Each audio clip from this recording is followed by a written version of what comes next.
Guess we can probably get started. Just as a reminder, this meeting is being recorded and currently streamed to YouTube. And your participation in this meeting is an agreement to abide by the CNCF Code of Conduct. Give me 1 second to bring up the meeting notes. Oh, actually, give me 1 second to copy paste the thing.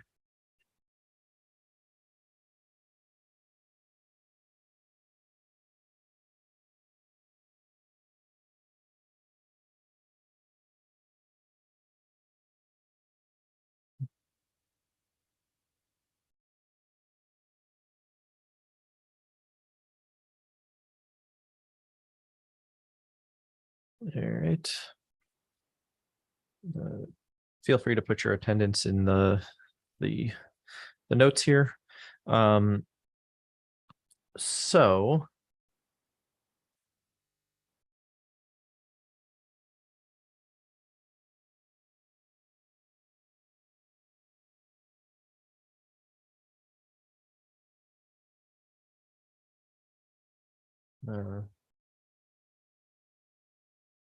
I don't think we have much of an official agenda for the day.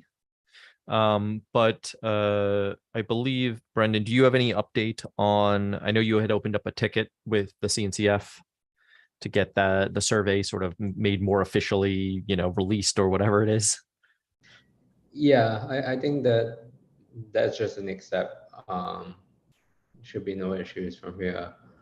I do want to highlight that we probably will want to do a blog post with the release of the survey.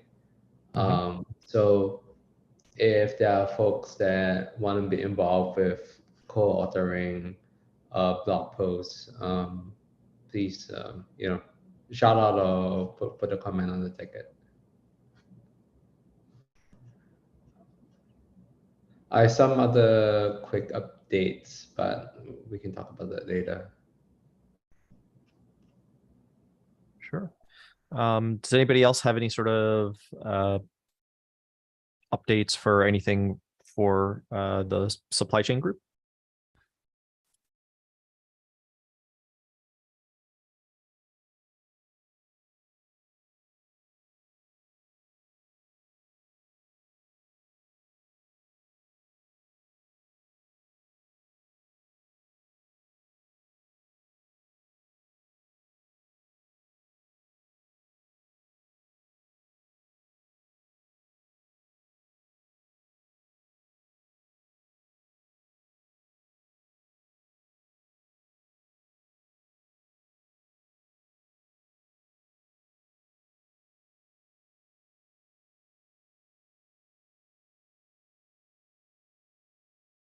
Okay. I guess over to you, Brendan, with any other updates. That sounds like there's not a whole lot. Yeah, I'm actually in DC on these couple of days for get the SBOM workshop. A bunch of members of the Cybersecurity Coalition at Venables. Pretty interesting discussion. General consensus seems like, we discussed various use cases around SBOMs. General consensus is we're not fully there yet. But I think there is room for improvement. There is room for making parallel efforts between trying out things, but we need to kind of be pretty careful on what ends up making it into kind of the regulation, and making sure that it is not too restrictive where it becomes impossible, and we make sure that there's proper incentives to kind of get it out. A few interesting things from the meeting that I gathered was we had a panel that myself, Jeff, a few others were on. We talked a little bit about Gitbomb, we talked a little bit about Guac and how they can kind of bring things together. The identifiers being a very big issue. So like product identifiers, hash identifiers, being able to make links between these two things seem to be a recurring issue within a lot of the SBOM topics. Besides that, I think it was interesting to me that when there is a request for SBOMs for procurement, the real issue really isn't about we're going to use the contents of the SBOM to like determine anything. But it's more of like, do you have the process? What is your, do you have the security maturity to be able to tell me what's in your product? I think that seems to be what folks are getting at. And the other aspect of it is, I want to ensure that your process in the company or the product that you acquire will be able to map into whatever policy or GRC system that I'm using, right? So the process of creating the SBOM is important, but the actual content of the SBOM itself for acquisition may not be, and procurement may not be that important. Yeah. Other than that, I think I had a conversation with a couple of these folks. One of the interesting things around SSDF that could be something that we could look at is which parts of the SSDF apply to open source projects.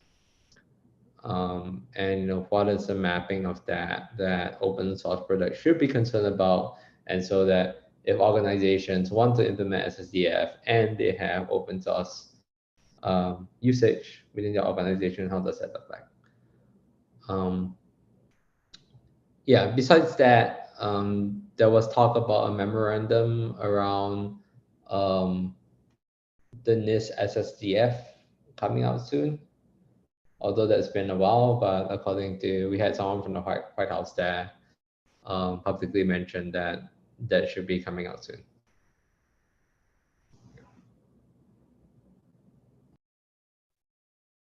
Yeah, so I guess I have a couple of questions there, and this is a little bit, I get some of the desire for, still the push for SBOMs, but the thing I've been hearing from what you were saying, and as well as others have been saying, is it's still not really clear what the goals of the SBOM are. Like I agree that there's concerns here about we want to make sure that it can get adopted, but we still want to make sure, right, there's some goal, right? There is something that somebody can go and say, yep, I am pretty confident that this is the software that makes up this package or whatever. So if there's something goes wrong, I could go and look into that and get easily sort of figure out if there's a CVE or whatever. It's never going to be 100%. But I know there's been a lot of back and forth on stuff like, SBOMs plus VEX plus build config plus what's the other stuff? There was the also, build time versus runtime, because certain applications can pull in code and configuration and services at runtime. And does that affect things? I was curious, have they, what is the general, I guess, feelings on some of that? The general feelings is that everyone's on the kind of the same page with saying that SBOMs have varying degrees of accuracy. And a lot of the times, the companies that are more mature with their SBOM ecosystem tend to also ask about the process of creating SBOMs.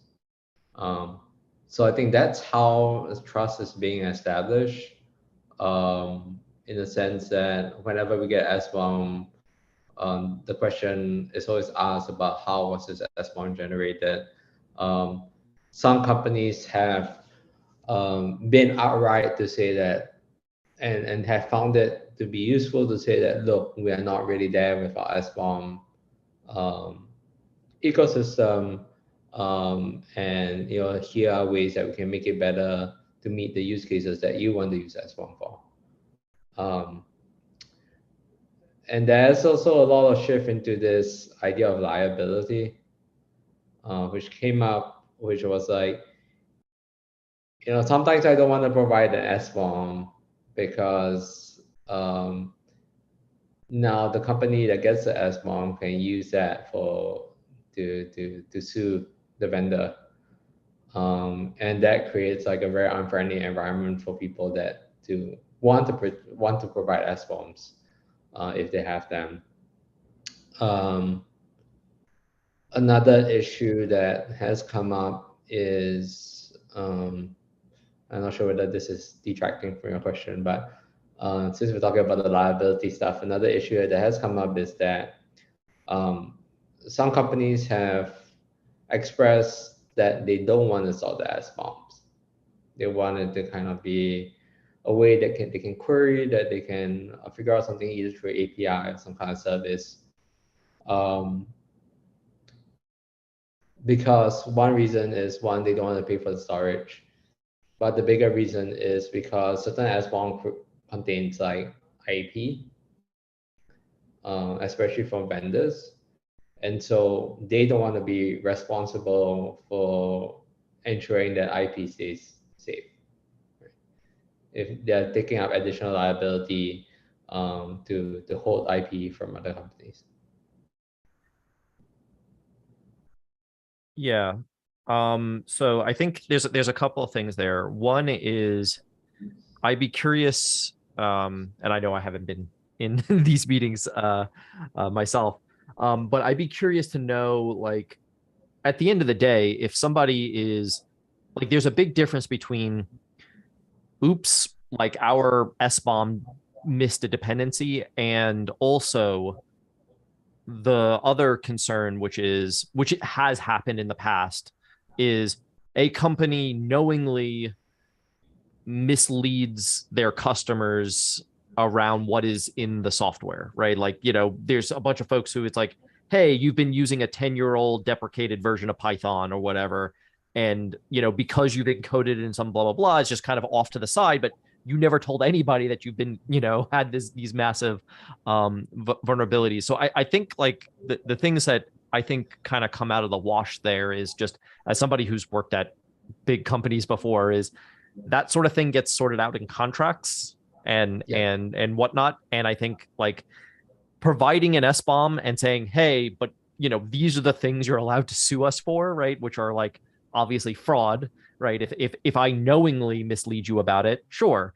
Or negligently, generated it, sure. Like I think there's stuff there. I'm a little, I get why a lot of companies are worried, because it's just, hey, they're not mature enough to generate SBOMs. And if folks are going to start asking for it at some level, they're going to say, well, we can't, we're not mature enough to provide it in a reasonable enough way. And also, even if it turns out like, yeah, it turns out we were using something that didn't have a CVE yesterday and now has a CVE today, that doesn't mean you get to sue us. I think that's already, like, I know there's folks who are probably worried about that. I'm just worried that the majority of folks who are worried about that is more like they're trying to sandbag, like they're and they're trying to lower the bar here, is more of what I mean. Like they're trying to say, hey, look, it's going to take us super long to figure that out. Yeah, I think the other thing that was brought up is I think there's a lot of fear, and that was mentioned on some of the legal aspects during this meeting, of what can be done. And like I think we talked about maybe a potential outcome will be sharing on some of this like contract language, um, to basically make people feel safe that like, look, like this is something that you can do. Obviously not direct legal advice, but like here are clauses or here are things that you can use to kind of like mitigate these kind of issues. Yeah. Cole? Cool. Did you all talk about any of the implications for insurance? Right. I think right now in the security market, insurance drives a lot of the decisions, right? What insurers require. Like we can see that with MFA. Has there been any talk about insurers requiring SBOMs for SaaSes that they insure or anything like that? It wasn't really talked about. I think a lot of the liability has been like for these companies that are part of the coalition, which are generally pretty big, gets baked into the contracts. So there wasn't. We didn't talk about insurance. Yeah, no, I don't think we talked about insurance at all. And then the other thing is was there any talk about when we expect this to be baked into some of the FAR stuff? I know that you probably had a lot of govs out there in DC with you. Which is, sorry, FAR is what again? Federal acquisitions regulation. So actually the federal contracts, right? The regulations stating that, hey, the SBOM stuff needs to be in there. Was there any talk about timelines for that or pushback on some of that stuff? Yeah, so we, I think there are 2 points that were brought up. One is that the auditing process of the SBOM regulation and all, well, not just SBOM regulation, but just regulation in general around the federal stuff is really dependent on which agency is auditing you. So I can't remember specific details, but like if you're in the energy sector versus you're in the healthcare sector, the regulators are different. And some of them also may have different benchmarks and different ideas on what is okay and what's not. And there's a little bit of the problem. The consensus of the group seems to go towards let's have regulations start off to be more relaxed to start, to push it back. So the concern, I think one of the concerns that were brought up was, if you're gonna say tomorrow you need SBOMs, and then a lot of companies just make exceptions because you're like, yeah, look, my tooling is not up to date, it's not mature enough. Then we end up in a worse spot where now everyone gets an exception. So no, we're back to square one where this is not something we can enforce. But yeah, I think the general consensus is let's push it back. At least initially, we'll be more forgiving, but like, we understand that this is still going on. As long as you have an SBOM and contain some information, for a start, that'll be good. Hey, thanks for that, Brandon. Yeah, so actually that's something I know has been very confusing to a lot of folks who aren't in the tech space, is that they keep hearing that some of the supply chain stuff is coming down the line. Like the folks who work at government agencies, it's a little bit more, like they know, okay, this stuff is coming down. When it happens, they have a bunch of stuff set up. But I've been talking, we've been talking to folks in like the financial industry and in the medical industry, the pharmaceutical industry, and so on. And they are like, we keep hearing, like, we don't build software. We keep hearing that at some point in the future, we'll have to only buy software from folks who can provide SBOMs at some sort of level or whatever. But it's really unclear when that's happening. And also the different government agencies and the different regulatory bodies are all kind of coming in with slightly different things. And sorry, not slightly different. Some of them are very different. And some of them are also like, oh, we used to call it this, and now we're going to call it SBOMs. And so I was curious if folks have been sort of like cognizant of that, and like if there's any sort of like, I agree that we probably don't want, you make it sort of mandatory, but you get warnings, whatever. Like I know there's a bunch of this stuff that we had to deal with in the financial industry, which is like, okay, yeah, this thing is coming down the line. You have this amount of time to become conformant to the new regulation. Anything after that, okay, you get a warning for a year after that, and then after that we start fining, yada yada. Yeah, I think in terms of dates, that's not something that group was kind of positioned to talk about. But the one thing that came out was like a focus on pilot programs, and writing reports of pilot programs to say like, okay, this is what we did within the medical industry, and the medical industry is one of the first industries where even I think have made SBOM kind of like a requirement earlier on. And so they are a little bit more mature in this, and there was a focus on, okay, maybe you should drive some of these pilot programs and make them more visible. Frederick, by the way, I have to drop at 11:30, so just FYI.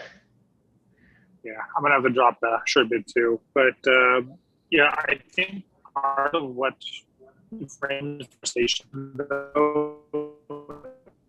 or to reach the SBOM and the government's requirements is you have to look at how they framed the minimum elements. The framing of those minimum elements are posted. I'm going to put it in the chat. Are located there, and they really are very minimum. Like you have supplier name, component name, version of the component, other unique identifiers, which people will probably leave blank. A dependency relationship, the author of the SBOM data, and a timestamp. You add those items in, and you officially have a compliant SBOM. And so you also have to ask, what are the things that we can do? So it gives you some level of provenance of where some of the stuff comes from, assuming the data is correct. But the bar is explicitly set very low. And my understanding is the intention will be to increase that bar over time. So one thing to think about as future feedback should be what elements can we add to this that are small in scope but give us as much value as possible, so that as they start to ramp up more capabilities or into the minimum elements, that we can help provide guidance in that direction. Yeah, I think we definitely chatted about this, saying that like the minimum elements in the thing, like right now, if you provide something, it's not super useful. There was a little bit of concern if they don't want to do like another like multi-year exercise to like define new elements. I think there was kind of a preference towards just doing it and then like retroactively kind of defining some. So like between like regulation versus like implementation, I think there was a little bit of frustration around like, let's just do it, and then it's fine if like, the federal regulation kind of lags behind a little bit. There was concern around if we wanted other countries to also adopt a similar standard like SBOM, that we can't go through another 2-year exercise to redefine it, because they will end up just like creating their own thing.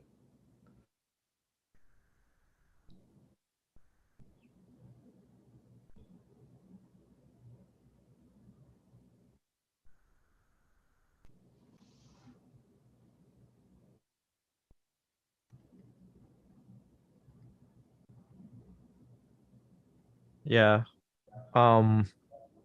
I guess, yeah, one is, does it make sense for this group at some point to take a bigger, like, should we start attending some of these meetings, the ones that are remote or whatever, I don't know when they are. and start providing, is it useful, or like, I mean, I know that the big concern is always like the US government is or like, or any government, I should say, any sort of large enough group, it makes some of the bureaucracy that sometimes happens here seem small. I think it's like there are things that we can do to help. So I think when the coalition is gonna like publish like kind of like a little bit more details of what we talked about, so whatever I just said. And I think one thing that can be helpful is if we create documents around the guidance and like how to do things, like this is how you produce an accurate SBOM, this is important. Like building on top the minimum elements that Frederick mentioned about, that will be useful to inform the policy, so that NIST can then use that as a way to say, okay, look, we see like the motivation from the various groups, and then be able to kind of like push that forward as well.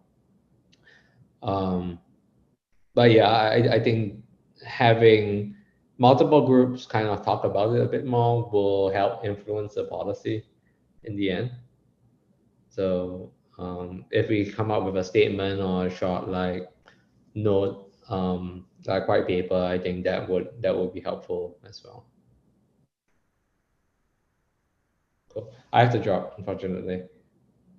Same here. Okay. It's been fun, y'all. Yep. All Later. right. Till next one.